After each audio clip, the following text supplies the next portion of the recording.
Ассаламу алейкум, қасиетті қырғызстандықтар. Бүгін қыштың бірінші күні, 1 декабрь 2021 жыл. Бұл күн біз үшін абдан маанилүү күндөрдүн бири. Мындан туп-тура 15 жыл башта, 2006 жылы 1 декабрда Кыргыз Республикасында Бүтүн Кыргызстан деген партия каттоодон өтүп, саясий аренага чыккан. 15 жылдын ичинде башыбыздан көп нерсени өткөрдүк. Саясий чоң кызычууларды өткөрдүк. Парламенттик шайлоолорду жана президенттик шайлоолорду өткөрдүк. Саясий талаш тартыштарда өз ордубузду таба алдык. Эң негизгиси Бүтүн Кыргызстан саясий партиясы нукура элдик партия экендигин 15 жылдын ичинде далилдей алдык. Нукура элдин талабын талашкан, нукура эл эмнени ойлосо ойлогон, эл эмнени айтса айткан, эл эмнени эңсесе ошону эңсеген элдик партияга айландык. Бүтүн Кыргызстан саясий партиясынын курамына жылдан жылга мүчөлөрүбүз көбөйсө көбөйдү, азайган жок. Башка саясий партиялардан айырмаланып, бизде күн сайын партиянын курамына келип киргендер көп. Бүгүнкү эсеп менен 125 миңден ашык мүчөбүз бар партиябыз. Өзүбүздүн ордубуз бар, өзүбүздүн тарыхыбыз бар, өзүбүздүн жакшы жаман жактарыбыз бар. Кемчиликтерибиз да бар, артыкчылыктарыбыз да бар. Бир сөз менен айтканда, Кыргызстандын эли эмне менен жашаса, дал ошону менен жашап келаткан партиябыз. Аты бар, жыты жок партиялардан айырмаланып, күнүмдүк турмушта ар кандай окуяларга, ар кандай башыбыздан өткөрүп аткан жашоодо оң терс жактарына баа берип келаткан партиябыз.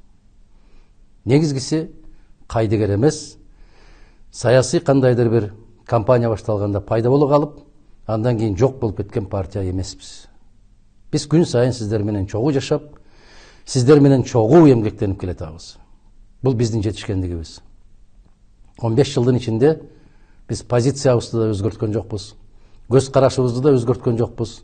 Негизги тутунган принциптерибизди жана карманган баалуулуктарыбызды өзгөрткөн жокпуз.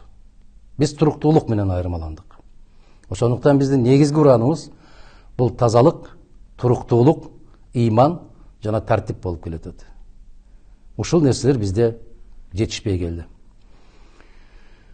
Кечеки шайлоодо азыркы бийлик дүйнөгө жар салды. Биз дүйнөнү таң калтырабыз дейт. Кыргызстанда таза шайлоо өткөрүү мүмкүн дейт. Туура, азаматтар.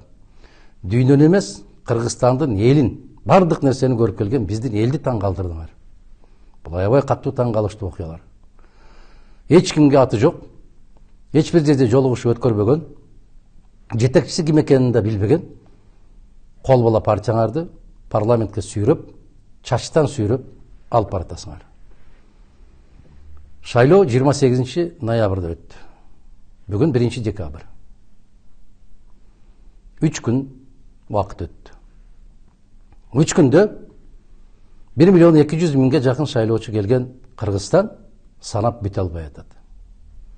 Дүйнөлүк практика кандай? Караңыздар. Россия Федерациясында 19 сентябрда шайлоо болуп бүттү. 144 миң калкы бар, 144 миллион калкы бар Россия 5 мүнөттөн кийин жыйынтыгын чыгарды. Түркияда шайлоолор өттү. 80 миллион калкы бар Түркия 5 мүнөттөн кийин жыйынтыгын чыгарды. Германия Федеративдүү Республикасында жакында шайлоолор өттү. 62 миллион шайлоочусу бар Германия 5 мүнөттө жыйынтыгын чыгарды, калкка жарыялады. 1 миллион 200 миң киши катышкан Кыргызстанда 3 күндөн бери санап бүтө албай атат. Мындан өткөн шалтырук, мындан өткөн сабатсыз, мындан өткөн алсыз, мындан өткөн караңгы бийлик барбы өзү негизи? Эмне үчүн биз 28-inde жыйынтык чыгар замат компьютерде дал ушул жерде туруп айттым мен.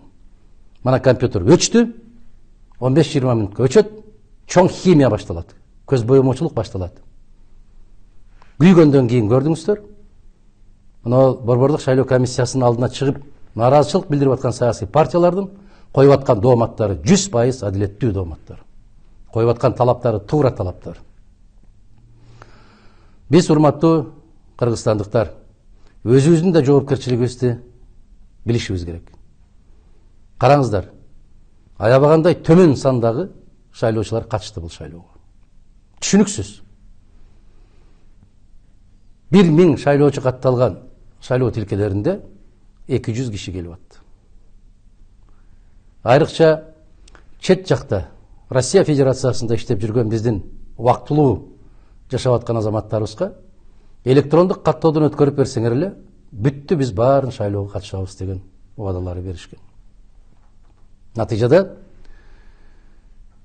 40 000ге жакын шайлоочу катталган жерде болгону 2,5 миңге жетпеген киши келди. Бул эмнеден кабар берет? Биринчи кезекте шайлоого түк ишенимдин жоголгондугу, экинчиси баягы эле бизди кылымдар бою желкебизден басып жерге жаткырып келаткан кайдыгерлик. Баары бир мен барбасам да болот, менсиз да өтөт. Мына ушул кайдыгерликтин кесепети Кыргызстанды аябай катуу артка тартып атат. Эмне кетмек бир саатта өз мамлекеттин, өз элиң үчүн, өз элиңдин тагдыры үчүн бир саат убактыңды демалышта коротуп коюуга дагы ыраа көрбөгөндөн кийин биз өз тагдырыбызга нааразычылык билдирүүгө, бийликке нааразычылык билдирүүгө моралдык укугубуз калбайт. Мына ушундан пайдаланган бийлик каалаганын жасап баратат. Дагы бир жолу баса белгилеп айтам. Ушул кезге чейин бир да аты чыкпаган партияларды чачынан сүйрөп бараткандыгы бул өтө чоң уят иш. Дүйнөнү таң калтырдыңар. Чындыгында дүйнө таң калып отурат. Кече биз эл аралык байкоочулар менен да сүйлөштүк. Алар да таң калууда. Мындай окуя Кыргызстанда гана болушу мүмкүн дейт. Мына эл аралык бир байкоочулардан бирөөсү айтат, менин көзүмчө жанакы Корейдин кара жашыгы 3 жолу бузулду дейт. Андагы бюллетендерди алып бир жашыкка салып, кайрадан басып баштады дейт. Мындай бир да өлкөдө болбойт. Биз канча жолу айтабыз. Корейдин кара жашыгы кетмейинче, борбордук шайлоо комиссиясында туруктуу таза инсандар болмоюнча, Кыргызстандагы болгон бийлик бутактарына ишеним эч качан пайда болбойт. Менден сурашат, шайлоонун жыйынтыгына макулсузбу деп. Мен ошол 28-inde түндө айттым мен. Чоң химия башталды. Аябай бир адамдын акылына сыйбаган көрүнүштөр пайда болот деп. Мына ошол көрүнүштөр пайда болду. Экинчи жагы. Мына ушундай арам жолдор менен куралган бийлик кайсы бутагы болбосун, эл үчүн иштейби? Менин күмөнүм бар. Бүгүн биз эмне талап кылабыз? Мына ол кол санактар сөзсүз түрдө кол санак болгондон кийин ошол Корейдин кара жашыгына миллиондогон каражат которуунун кажети бар беле? Силер өзүңөр таза шайлоо өткөрө албайбыз деп колуңарды көтөрүп элге салып берсеңер, бир жериңер кемип калабы? Мына чырылдап чыгып аткан биздин жигиттерибиз абдан туура маселе коюп атат. Бакыт Калмаматовдун берип аткан суроолордун бирөөүнө да расмий бийлик жооп бере албайсыңар. Себеп ал жигит абдан туура, каттуу, чечкиндүү маселелерди коюп атат. Бул суроолорду бүтүн Кыргызстан партиясы 15 жыл бою коюп келет. Бирок бир да сурообузга жооп ала албайбыз. Бүгүн биздин партиянын 15 жылдыгы менен куттуктап, жакшы майрамдык маанай менен чыгуу мүмкүнчүлүгү бар эле, тилекке каршы Кыргызстанда ар дайым ушундай болот. Бир жакшылыкты толгон токой жамандыктар басып эзип турат. Ошого карабастан, не деген химияларды жасагандыгына, не деген басмырлоолорду жасагандыгына карабастан, биздин күчтүү элибиз, келечектен үмүттү үзбөгөн калкыбыздын бир бөлүгү бүтүн Кыргызстанды кош колдоп тосмодон өткөрдүңүздөр. Бул колдооңуздар үчүн биз терең ыраазычылык билдиребиз. Ага чейин деле сезип келгенбиз сиздердин алдыңыздардагы карызыбызды. Бул карызды биз эки эселеп кайра кайтарабыз деген үмүт менен иштейбиз.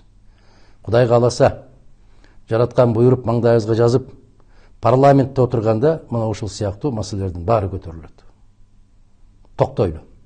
Мындан ары карай сабатсыздыктын, караңгылыктын, момундай бир шалаакылыктын өлкөсүнө кете берсек, анда келечегибиз өтө чоң күмөн.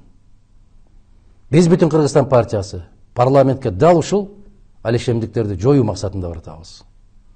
Биз сабаттуу өлкө, маданияттуу өлкө, ыймандуу өлкө, күчтүү өлкө жана нукура эл сүйөр бийликти куруу үчүн баратабыз.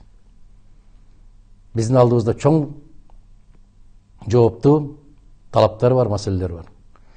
Биз Бүтүн Кыргызстан партиясы Кыргызстандын 7 дуганын кыдырып, сиздерден түздөн түз ой максатыңыздарды, суроо талаптарыңыздарды, ыйыңыздарды жана кубанычыңыздарды көзүбүз менен көрүп келдик. Башка кайсы партия мактана алат? Ушунчалык жолугушууларды өткөрүп келдик биз, ушунча калк менен жолуктук деп. Менин күмөнүм бар. Урматтуу кыргызстандыктар, Бүтүн Кыргызстан саясий партиясынын мүчөлөрү жана көрмандары. Дагы алдыда айта турган сөздөрүбүз көп. Бүгүн ошол 15 жылдыгыбызды эске алуу менен партиянын келечеги кең болсун, курамыбыз бекем болсун, баскан жолубуз түз болсун, ниетибиз ак болсун, ар дайым элдин кызматында болуп, элдин батасын алып, жаратканга да жагып, калдайган калкка да жаккан нукура элдик партия экендигибизди далилдеп жүрө беришти. Сиздерге да, биздерге да жараткан буйруган болсун. Дагы бир жолу колдооңуздар үчүн терең ыраазычылык билдирип, таазим этип, биздин ар бир күнүбүз, ар бир алган тажрыйбабыз элибиз үчүн жана жерибиз үчүн иштейт деп терең ишендирип кеткенге мүмкүнчүлүк бериңиздер. Биз Кыргызстан бар, биз барбыз. Кыргызстандын эли бар, Бүтүн Кыргызстан бар. Бүтүн Кыргызстан ар дайым элдин кызматында болууга даяр. Чындык тарабында болобуз биз. Талапты каттуу жана чечкиндүү коебуз. Мыйзамдын талаасында аткарылса аткарылат, аткарылбаса анда биз дайым калк менен кеңешебиз. Калктын үнүн угабыз, калктын кубанычына дагы, кайгысына да ортоктошпуз. Биз элдин кызматкерибиз. Эл бизге кандай талап койсо, ошол талаптарды аткарууга дайым даярбыз. Майрамыбыз куттуу болсун, кышыбыз жеңил болсун. Ансыз да чөнтөгүбүз жука болуп турганда бизге анчалык деле сууктун кереги жок. Заманыбыз тынч болсун, жакшылык күндөрдө жолугушканды насип кылсын. Бар болуңуздар.